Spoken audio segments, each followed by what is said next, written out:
You're listening to the Options Insider Radio Network, the home of the Options Podcast. For more quality options programs, visit theoptionsinsider.com or search for Options Insider Radio Network in your podcast provider of choice. Listeners can also access all of our programming through our mobile app available in the iTunes and Google Play stores. Select programs are also available via live stream at mixlr.com/options-insider.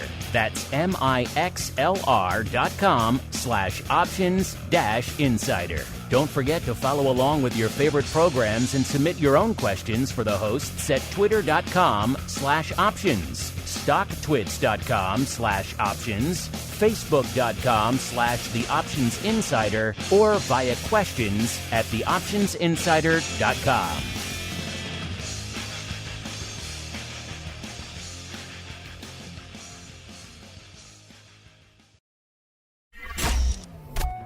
Bitcoin, Ether, Solana, Doge, and more. Cryptocurrencies and digital assets are taking the financial world by storm. This exploding market provides everything a savvy trader needs: volatility, volume, and liquidity, provided you know how to find it. That's where we come in. Welcome to the Crypto Rundown. Each week, we'll break down the latest trading activity, trends, and developments throughout the world's leading crypto derivatives markets. If it's moving the crypto markets, then you'll find it on the Crypto Rundown. The Crypto Rundown is brought to you by Amerdata. If you're entering the digital asset class, you'll need access to granular on-chain and market data from multiple venues to power research, trading, risk management, and compliance. Amerdata delivers comprehensive data and insights into blockchain networks, crypto markets, and decentralized finance, empowering financial institutions to apply traditional finance methods to digital assets.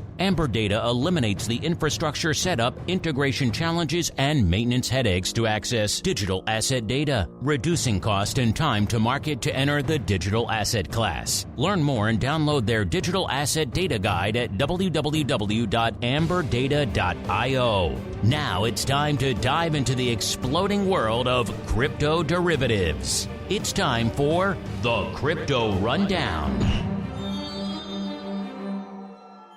All right, everybody. That music means we are back once again for the Crypto Rundown here, the program on the old Options Insider Radio Network, where we go a little bit beyond our traditional stomping grounds, which are usually focused on the U.S. options markets. We're not going to talk about your SPYs and your VIXs and your Tesla options on this show. We're going to go a little bit further afield, talk about the Bitcoin, the ETH, the volume, the volatility, the skew, all that fun, and a whole bunch more. My name, of course, Mark Longo from theoptionsinsider.com, as well as from the ever-exciting network upon which so many of you are binging these days. Remember, if you like what you hear, continue to throw stars our way on whatever platform you're listening on these days. The show's been running for a while. Kind of one of the few shows talking about crypto derivatives out there.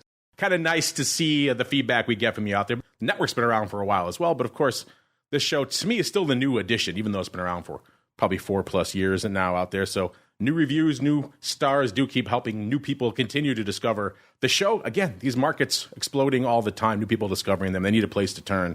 And then, of course, if you need a place to turn for more content, maybe you're listening to this show, maybe you're coming more from the crypto world and you're still a little bit unfamiliar with some of these options concepts we're throwing around, then, of course, Options Bootcamp, Options Playbook Radio, the Option Block, Volatility Views, great shows for you to check out. So you should be subscribed to the full network.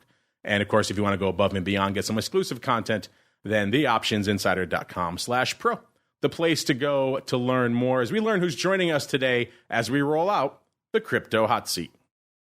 Forget about cold storage. It's time to turn up the heat on thought leaders from the world of cryptocurrencies and digital assets. It's time to take their place on the Crypto Hot Seat.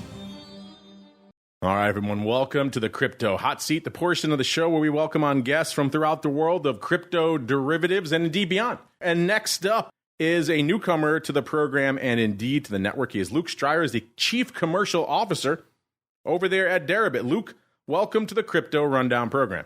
Thank you very much, Mark, and thanks for pronouncing my name properly, which is kind of unique. So well done. We take some effort here on the old network. We have a crack producing staff here.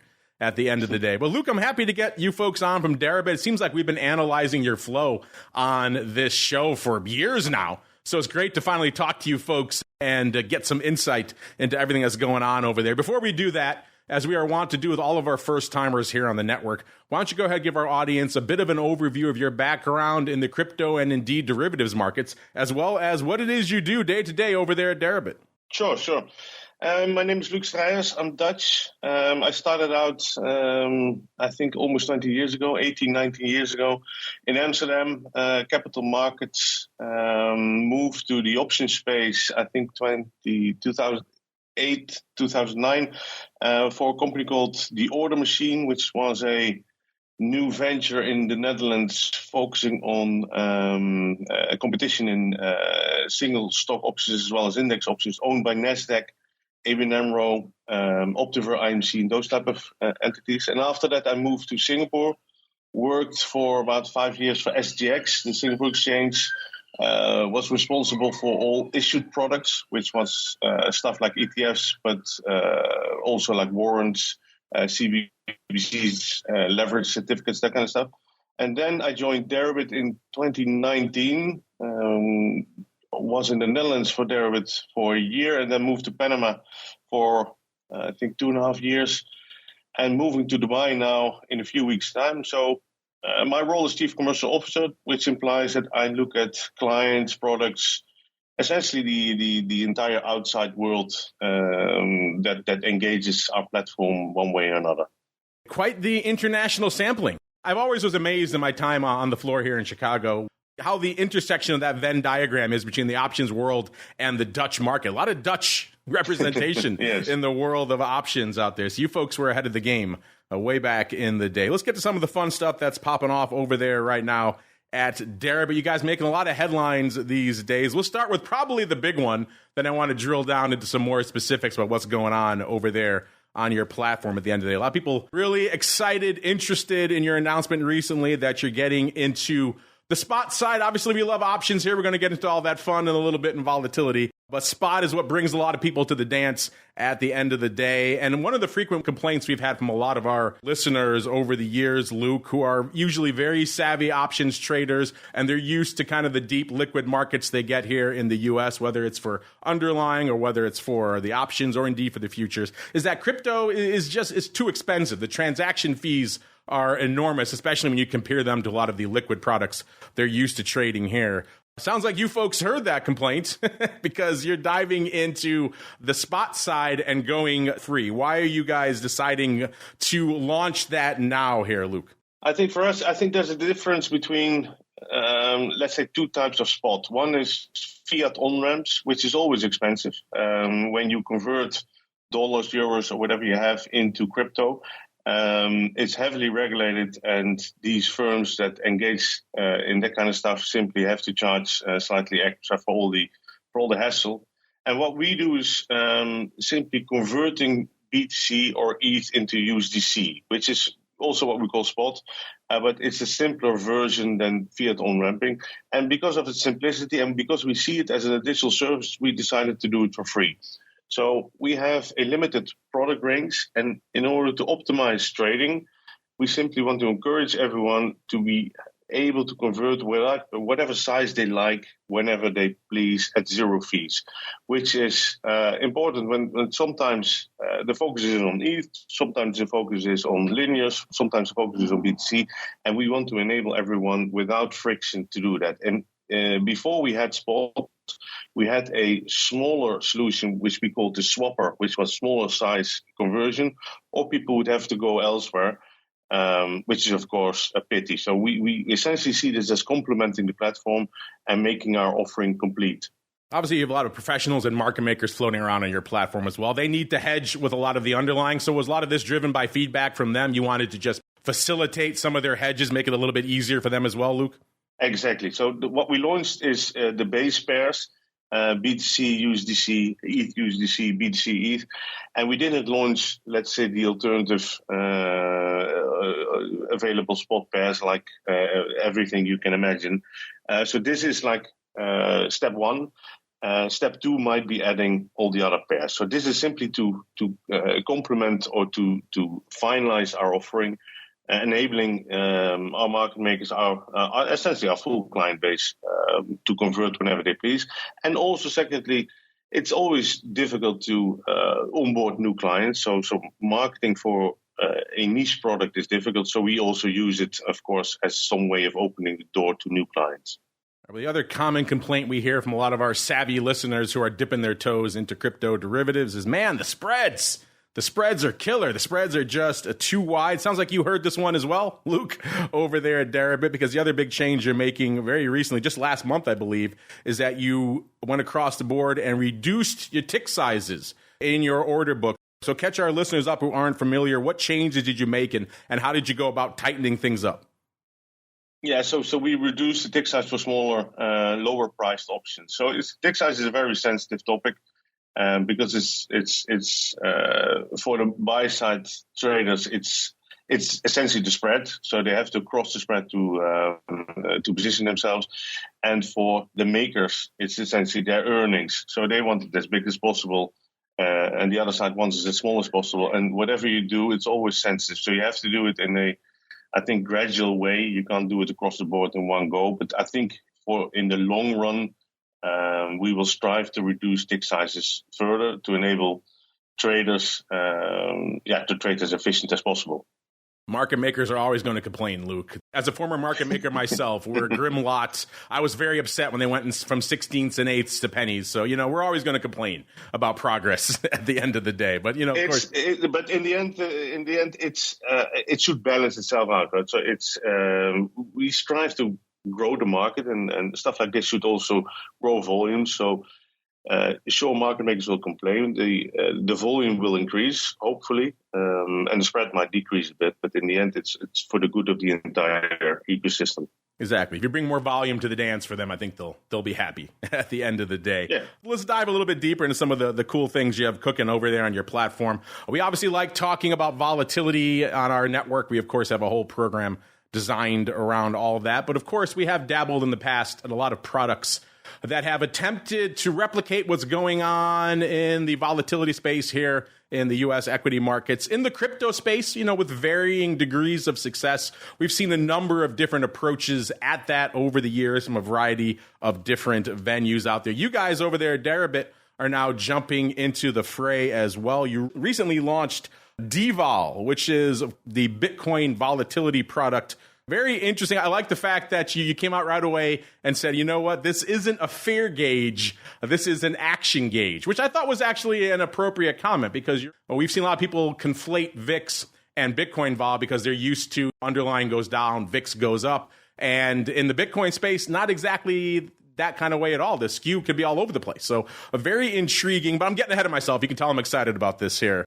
Luuk, let's start with the basics. What the heck is DVOL? What are you guys offering here? And for a lot of our listeners, they like to get into the weeds a little bit. How did you construct this thing? What is it a measure of? It's essentially comparable to VIX, but then in the crypto space. So we've launched it perhaps a year ago already, but initially as an index only. So we wanted to enable clients to immediately see in a single number what the state of the market is. Instead of, so we have a long options chain, we have a lot of complex stuff, but in order to convert all that complexity in a single number, we wanted that number to be available on all screens, in all media, in all our partners. Everyone should be able to use it for free. We don't charge for market data and for any of that stuff, because we want to roll out a successful, what we call an action gauge. It's an indicator using our implied vols in the option space, essentially the same as VIX is calculated, and then converted into a single number. And when we launched it, the number was decent, was actually really high compared to the equity space. It was over 100, 120, 150 occasionally. But now we're looking at rock bottom levels. It's 40, which is still relatively high versus the equity space, but for crypto it's very low. So everyone is complaining a bit about the lack of volatility. So I think earlier this year, Jan, Feb, something like that, we launched DVOL futures. which is tradable volatility. So it's essentially the same product, but then futures on that product. We only launched BTC, so at some point we will launch ETH as well. But we're waiting for the right opportunity because volatility is simply too low to justify launching that product now. But I think it's pure volatility. It's a perfect way to position yourself cheaply if you're a volatility trader. So it's not suitable for all. It's complex stuff. It moves fast. It's not the same as just regular options positions, but for like the specialists, it's an amazing product. People that love volatility and love to position themselves, they would love DVOL as well. And especially if the market recovers or volatility increases a bit, it's the perfect product to trade. So just to clarify for our listeners then, it's similar to VIX in the fact that it's effectively a rolling 30-day measure of volatility out there. Now, VIX, as you know, gets a little controversial for some people. Some people think they should just look at the straight at the money vol, just look at a straddle. That's the way it used to be done on the floor, with straddle runs. VIX gets a little bit into the weeds by incorporating skew. Some people love that. Some people hate that. It's been controversial. It's been a subject of lawsuits. Are you utilizing a similar methodology? Are you incorporating some of the options chain away from the at the money as well, or is it more just a straight at the money straddle? Yes, we have a similar process VIX, and beyond that, we even have a little bit more gaming protection to make sure that liquidity is not the same as in the traditional space. So we have some small measures there. We publish everything, so nothing is hidden. The full white paper is available on our website, and everyone is able to review it and even share comments. We opened it up before we launched it for community feedback.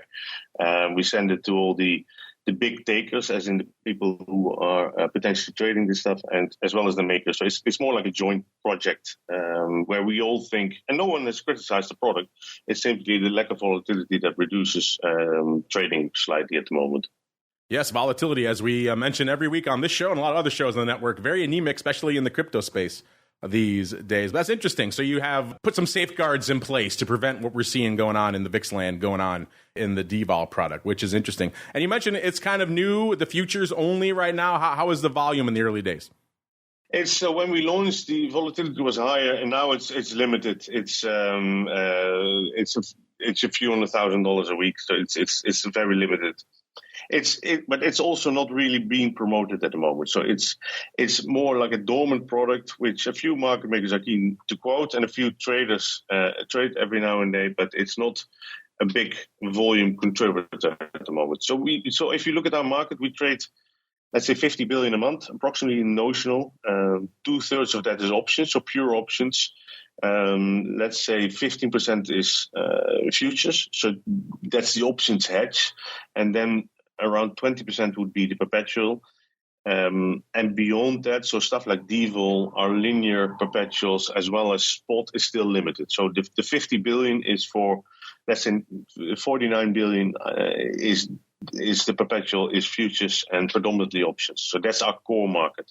Well, you don't promote it, but we're talking about it here, Luuk, so hopefully we'll see a little bit of crossover interest. We have a lot of hardcore vol traders on the network who are always asking us about crypto vol products over there. Might have a little bit of education to go along with this product as well, because unlike VIX, which usually correlates inversely to the markets, as you mentioned in your literature on this product, Bitcoin vol can go anywhere depending on the skew, right? So it's a very different product. The use case is very different. So I'd be curious to see who is using this, what kind of use case they have for it, because it is, at the end of the day, a very different beast than equity volatility. So fascinating stuff, listeners, on the Bitcoin vol front. You mentioned some of the products you're listing over there. Of course, we have the big Bitcoin halving coming up next year. It sounds like you guys are getting an early jump on that, launching some of the June options expirations now, Luuk. Yeah, we launched them earlier, slightly earlier versus what we typically do because of market demand. So people liked positioning themselves for the halving already. We see quite a lot of interest. Overall, I think even more since the XRP news recently, it's quite, the market is not really moving a lot, but the upside positioning is growing. So we see out of the money calls being bought, we see call spreads. It's not that much protective or bearish behavior, but it's more the opposite. So I think the market, whether it's the halving or just overall a positive stance because of potential regulatory positive news, but our client base indeed is positioning themselves in a more positive way versus some months ago. Well, as you mentioned, a few months ago, you guys hit a new record open interest of about 20 billion. That was back in March. As we discussed, since then, vol has come off a little bit. So vol dropping, not usually a big driver for options volume. So what are you seeing now a few months later after that record? Is OI still strong, or has it come off a little bit along with the declining volatility, Luuk? No, it has declined. So market moved up. We had like the bank problem in the US. So BTC was seen as a possible hedge. So we saw vol exploding briefly. We saw a lot of positioning for potential upside. And then I think the market and the banking system recovered a bit. April and May was quiet. June was a nice month, but it's also because of the quarterly expiry. So we had decent activity, but a lot of it expired. So if you look at overall open interest, which is normal after big expiries, we see it around 13, 14 billion at the moment versus indeed the 20 billion peak we saw in March. This is typically it takes a few weeks for the market to recover. So we're seeing that already. But what we saw in March was I think it lasted like 2 weeks, so not that long. But hope to see something similar again soon. So what trends do we see? I think depending on the news in the US, it has either a positive or negative effect on the options market. So when there's a lot of regulatory issues and in court cases, etc., we see bearish activity, people hedging for the downside. And when there's stuff like XRP, for example, we see some bullish momentum returning. Overall, I think it's not bad. It's the market is reasonably positive at the moment. Well, you mentioned the big news on the regulatory front. Let's get into that now. Of course, a lot going on since our last episode, listeners. How long have we talked about on this show, listeners? Since its inception, it seems like XRP has been mired in that lawsuit. No resolution in either direction, so XRP just kind of vacillated. Is it a security? Is it not? A lot of back and forth. We finally had some resolution on that front last week. It was, as Luuk mentioned, very bullish for a lot of the crypto assets you probably have in your portfolio right now, including XRP.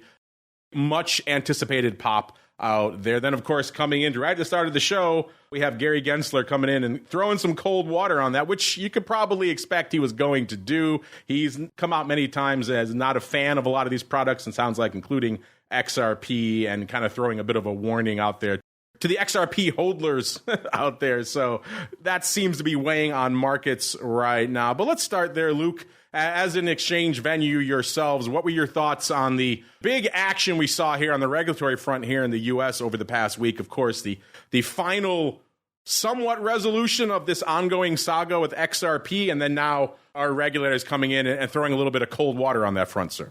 Yeah, so I think it's just another episode. So that's the it has been taking a few years already, and it's most likely going to take quite a while. So I think it's temporary optimism until the next episode starts. So for us, we have XRP linear perpetuals, but what we intend to do soon, in the summer or just after the summer, is launch linear options, which is, I think, our missing product on the shelf. So that's simple stuff like, for example, XRP options or whatever the underlying could be. We want to try this out to see the market appetite, the market response. We want to launch them with a few weeklies, monthlies, and one quarterly, most likely. So exposure up until 3 months, and see what the feedback is going to be.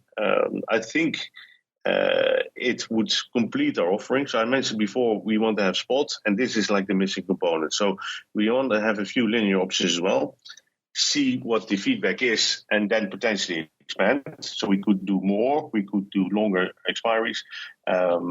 And then the next step would be cross-collateral. So that's coming most likely September, October, which is taking all the assets and merging them in one big pool instead of segregated silos. And that's it seems very simple and like a key requirement, but it's proven to be rather complex. So we have been working on that for quite some time, and that's going live before year end. So we're quite excited about that combination, linear plus cross-collateral.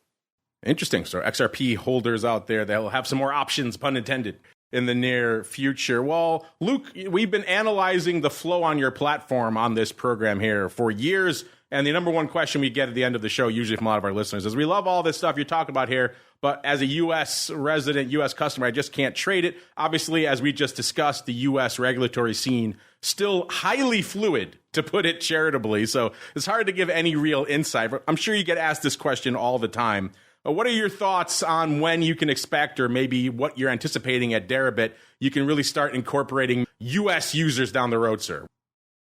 Very difficult to predict, unfortunately. So we're getting a license in Dubai. I'm moving to Dubai myself later this summer. That's step one. So we will be a fully licensed platform from there. The next step would be MiFID license, enabling us to service Europe in full.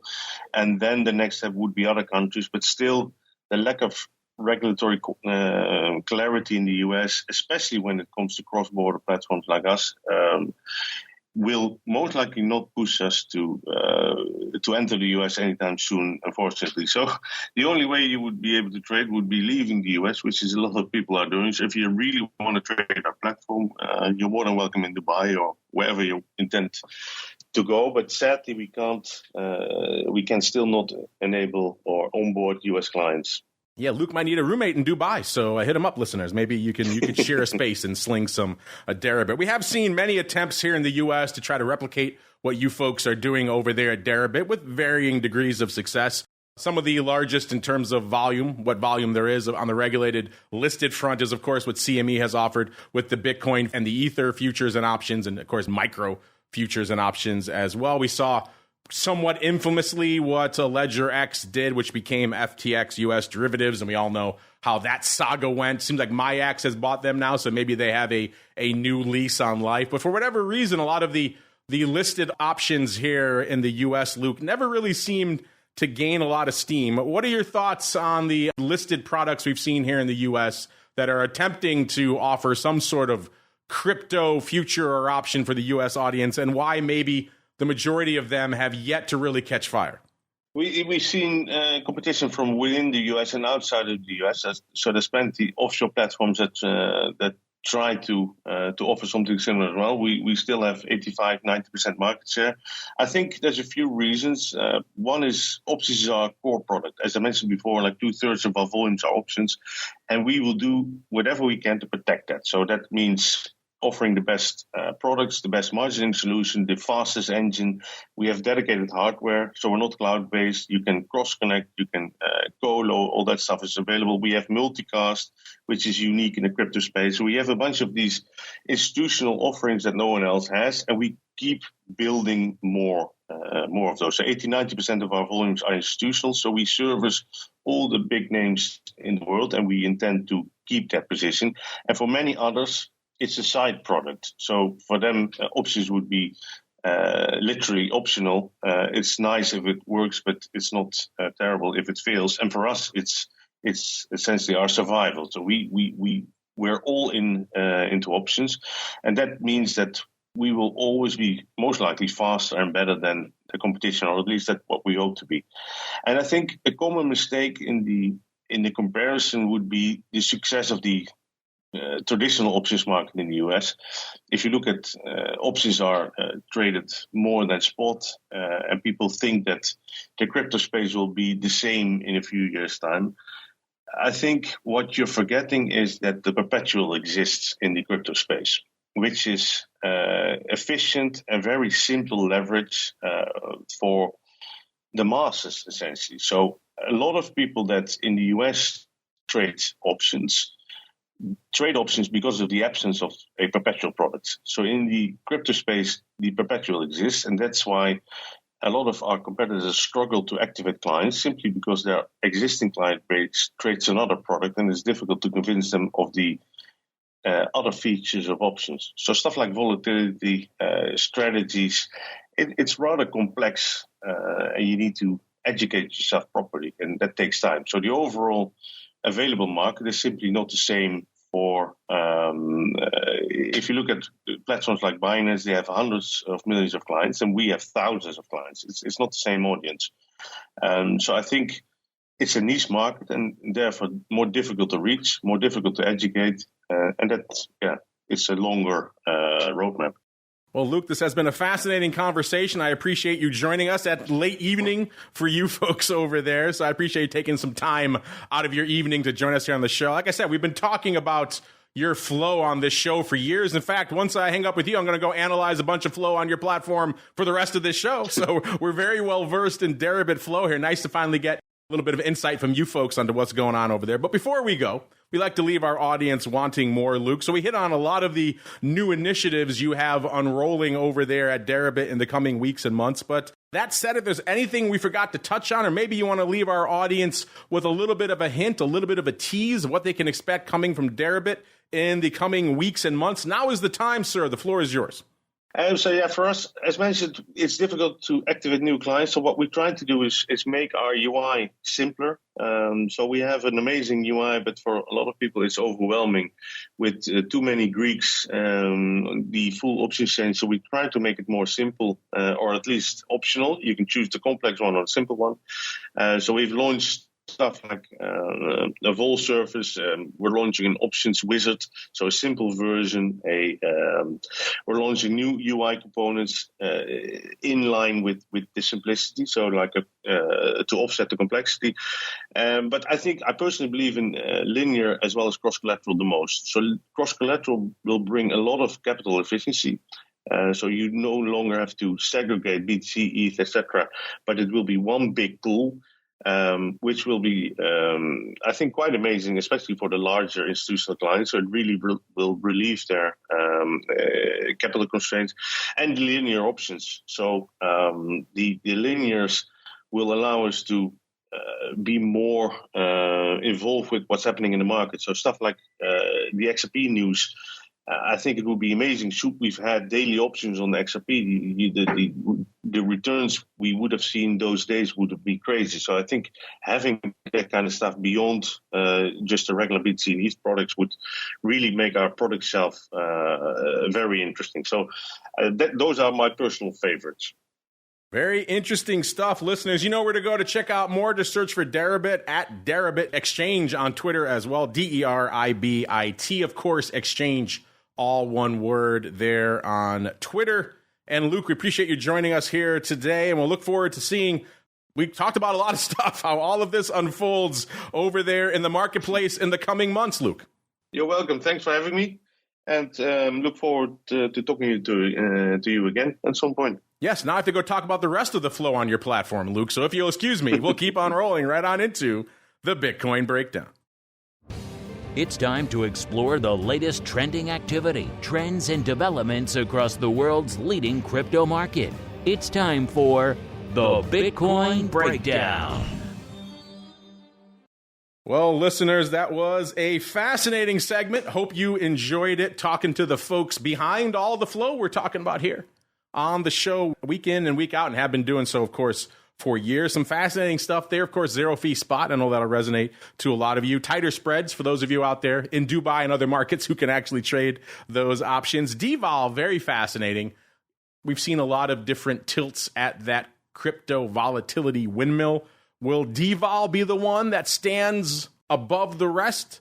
I suppose we shall find out. Again, the use case for volatility in the crypto market, very different than in equities. People use it as often a surrogate hedge for some downside. You buy some volatility. If the S&P sells off aggressively, that vol tends to pop. In the crypto space, not entirely the same thing. We have very different skew, and that skew moves around all the time. Of course, you've been listening to this show for a long time. You know exactly what I'm talking about here. And if you want to see all that data for yourselves, you know where to go. Amerdata.io, the place to go to kick the tires and light the fires out there. If you did that, you'd see a lot of this data we're going to talk about right now, and quite frankly, a whole bunch more we literally do not have time to get to on the show. I'm amazed whenever I fire up that platform how much more they've added, and we need to have a 5-hour show just to get into all that stuff, listeners. But intriguing stuff, as we mentioned with our guest, a little bit of drama on the crypto regulatory front since the last time we all gathered here together. That all netted out into a little bit of a wild ride over the course of the past week, even though we are settling out right now almost exactly where we were a week ago, a few hundred points below it. So intriguing stuff. As we kicked off the show, Bitcoin was hovering exactly at 30,000 pretty much, give or take a few handles, about 30,008 to be precise out there. So after rallying as high as 31,814, and of course, on the end of our show last week, it was 30,420. So we had seen a nice little rally. Then that high came last Thursday, of course, on the heels of all that XRP love going on out there in the market. And then we saw it actually dip below 30,000, just very briefly, though, 29,966. And then, of course, we were trying to rally today until Gensler came out and said, hold on, all this enthusiasm about XRP, let's just pump the brakes there. That's the regulator's going to do that, you know that at the end of the day, listeners. So that's why we're vacillating back around the 30K strike right now. And since we've kind of come back to where we were this time last week, as we mentioned with our guest there from Deribit, vol continues to erode. It was a 41 on the show last week, 39 this week. So unfortunately, for those of you who thought maybe this XRP action would be the shot in the arm that vol needed, not the case. If you go farther out the curve, listeners, go all the way out about 6 months, you'll see vol coming in a little bit there as well, about exactly 2 points. It was 50.35 on our show last week, 48.35 today, so coming in there as well. Let's get out to the skew and see what's kicking in. Again, that's what makes the DVOL product so intriguing. The skew is all over the place in crypto, so what you're looking at, what you're going to get with that DVOL product is going to change week in, week out, which is always fascinating out there. Well, let's start near dated on the skew front and work our way out. Let's go out into the weekly front. Of course, you saw a lot popping off over the span of the last week. So that weekly skew is kind of interesting. And right now it's looking kind of positive, about positive 2.25. On our show last week, it was positive 1.5. So ticking up, not quite a full point, but looking a little bit more optimistic to the upside.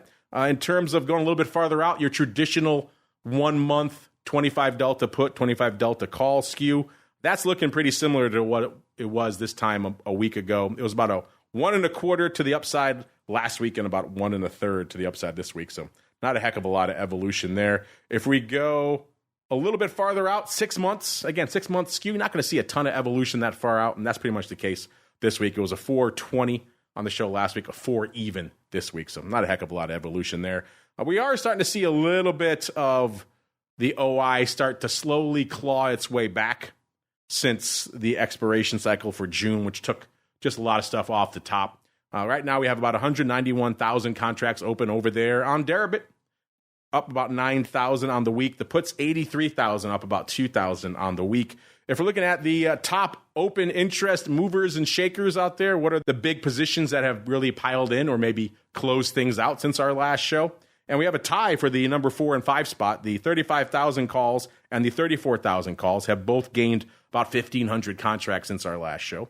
Number 3, we have the 31,000 calls that gained about 2,100 contracts. Number 2, 33,000 calls, they've gained about 2,600 contracts. And the biggest OI change since our last show, the 32,000 calls gained about 3,900 contracts. Again, we flirted with that strike. We got up to 31,814. So you could see why maybe the 32K strike would move into the catbird seat out there. Again, didn't see any puts in the top 5 again this week, so that is somewhat interesting out there. In terms of the product a lot of you like to use, which is BitO, looks like eroding a little bit again today. It's about a 16 even right now. That puts it down about a little over 1/3 of a point from where it was this time last week. In terms of volume, the ADV moving in the right direction, back up to about 50,000 contracts. It's up about 7,000 from what it was this time last week. So all that XRP drama driving a little bit of action out there. So that's good to see. In terms of action today, about 29,000 contracts on the tape. So it seems like it's on pace to, well, we don't have that much time left, so maybe not going to hit it today, but a decent day nonetheless. In terms of vol, it's literally on what it was this time last week. We were 46 this time last week. 46 again this week, so no big evolution there. Let's get out to the top position. Let's just do a top 5 out here, listeners, because we we went pretty deep on Deribit this week, but again, fascinating stuff. Hope you enjoyed that. Number 5, we have the Jan 2024, so the upcoming January, 15 calls. Number 4, we have, that was 27,000 of those, by the way. Number 4, we have 38,000 of the Jan 2025, 25 calls, my favorites. Number 3, 58,000 of the Jan 24, it's all Jan listeners, 65 calls. Number 2, 61,000 of the Jan 25, 35 calls. And the big dog position out there in BitO options right now, 80,000 of the Jan 2025, 30 calls. Let's keep on rolling now, listeners, and explore some of the action outside of Bitcoin. It is time for the altcoin universe. It's time to move beyond Bitcoin and find out what's moving the rest of the crypto marketplace. It's time to boldly venture into the altcoin universe. All right, everybody. Welcome to the altcoin universe, the portion of the show where we break down everything going on outside of the big dog, which is Bitcoin, except for right now, when we break down the top 10 from a market cap perspective. You know that news last week's going to cause some shakeup out here. I can already see one that's kind of interesting, maybe going to please or infuriate some of you out there. But number 10, we got Polygon holding down the number 10 spot again. Cost you about $7.1 billion to break into the top 10 this week, listeners. So a little bit higher than it has been in the recent past. Number 9, though, the big move. How long have we been talking about Doge? Just glued, just locked to the 8 spot, listeners. It seems like nothing could budge it, or it seemed like at least, past tense, because Doge is now number 9 with $9.6 billion. What could possibly usurp the mighty Doge? Well, it is Solana, another crypto underlying that is beset with controversy, coming in with about $10.5 billion. Solana on a nice run, 26 and change. When we kicked off the show, that was down at 14 not too long ago. So that's a nice pop, nearly doubling. So interesting stuff there. Number 7, Cardano, $10.8 billion worth of market cap. Number 6, USD Coin, $27 billion exactly. Number 5, BNB, $37.7 billion. Number 4, XRP, $38.2 billion. Number 3, it's Tether, $83.6 billion. Number 2, it's ETH, $227, almost $228 billion. And the big dog, Bitcoin, $583 billion worth of market cap, listeners. So a lot of evolution out there on the show this week, and a lot of evolution on the market cap front, which again, that is to be expected. I'm sure a lot of you want to know where XRP was in our market cap this time last week, and it came in at number 6 with about $24.7 billion worth of market cap. Nice jump there from 6 to 4. And again, gaining about $12 billion worth of market cap. So again, a lot of that is just pent up. People have been waiting for how many years to see this, listeners? So for all you XRP holders, some of the news I think you've been waiting for a while. Maybe not all of it. And of course, today's news from Gensler, maybe not exactly what you want to hear, but intriguing stuff nonetheless. When we kicked off the show, we had ETH threatening the 1900 level, 1894. On our show last week, it was 1874. So we're up about exactly 20 handles on the week. In between, obviously did a little bit more living, a dip down to 1848. That actually came right after our show last week on Monday, and the high came on Friday, a little bit north of 2026. So intriguing stuff. Again, XRP optimism running wild out there, listeners, maybe starting to settle back in a little bit as well, which is why the vol is settling back in as well. On our show last week, it was about 40 and a quarter. This week, 40 even. So not a heck of a lot of evolution there. Going a little bit farther out, let's go out 6 months, and same thing, 48.7 last week, 47.7 this week, so coming in a point. Skew-wise, we saw the weekly skew heavily bullish last week, about -2. This week, kind of flat, about -0.5, so a little bit of evolution there. Going a little bit farther out, full month worth of skew. It was a -1 last week, -0.5 this week, so everything was slightly bearish last week, and then it seems like a lot of that is coming in this week. And then going a little bit farther out, 6 months, the skew there was positive 3.5 last show. This week, that has come in as well, positive 1.35. What is gaining, though, is the OI on Ether over there on Deribit. We've said many times, Ether options, for whatever reason, they love a quarterly. They can't get enough of it. And so when the quarterly expirations come around, they take a lot off the top, listeners, from an OI perspective. Takes a while to build that back up. We're seeing that happen slowly out here in ETH. 1.98 million contracts open on the call side on Deribit right now. It's up about 220,000 contracts. The puts, 613,000 contracts. That's up about 51,000 from this time last week. So not quite 4-1, about 3.5-1 calls over puts out there, which again is kind of in that range we've come to expect from an overall ETH action perspective. Speaking of action, let's hit on some of the other top underlying movers and shakers, and we'll get out of here for this week, listeners. Solana, as I mentioned, having a nice run over the last couple of weeks, up about exactly $5 from our show last week. It was 21.13 on the show last week, 26.14. This week's up 5.01 to be precise, and again, it was at 14 not too long ago, just a few weeks ago. So an impressive rally for Solana after suffering a lot of slings and arrows out there post FTX. To see this resurgence has been interesting. XRP, you don't need me to tell you, popping hard. 47 cents on our show last week, 72 cents this week, up 25 cents. Is that the explosion of upside you expected? A lot of people were hoping maybe it would revisit some of the highs of a while ago. Didn't quite get there, but again, there's still a lot hanging over XRP, but intriguing stuff nonetheless. Doge getting lifted a little bit as well, 6.4 cents last week, 6.8 cents this week, but not enough to hold on to the number 8 spot. Solana stealing that thunder. Litecoin actually taking a break, 95.25 on our show last week, 90.70 this week, so off around $4.50. Interesting. So Litecoin taking on the chin. Let's go out to a few more really quickly. Cardano, 28.8 cents last week, 30.8 cents. This week's up about 2 cents. Polkadot, 5.13 last week, 5.23 this week, so up about a dime there. And then everyone's favorite, Shiba Inu, 0.0000075 last week. This week it is 0.0000077. So not quite there with the Shiba Lambos, listeners. All right, that is going to do it for the Crypto Rundown today, listeners.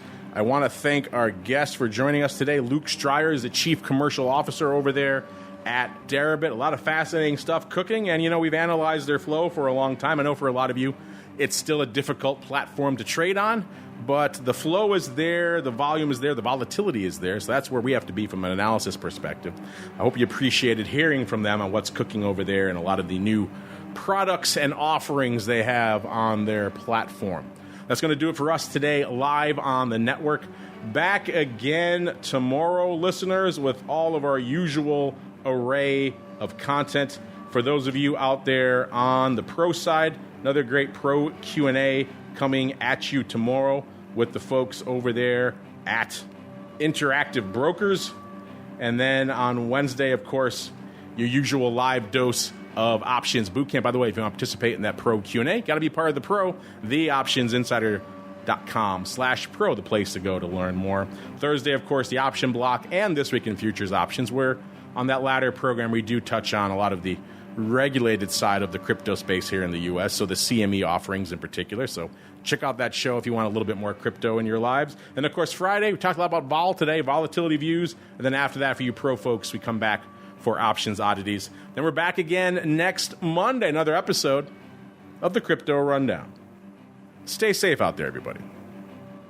The Crypto Rundown is brought to you by Amerdata. If you're entering the digital asset class, you'll need access to granular on-chain and market data from multiple venues to power research, trading, risk management, and compliance. Amerdata delivers comprehensive data and insights into blockchain networks, crypto markets, and decentralized finance, empowering financial institutions to apply traditional finance methods to digital assets. Amerdata eliminates the infrastructure setup, integration challenges, and maintenance headaches to access digital asset data, reducing cost and time to market to enter the digital asset class. Learn more and download their digital asset data guide at www.amberdata.io.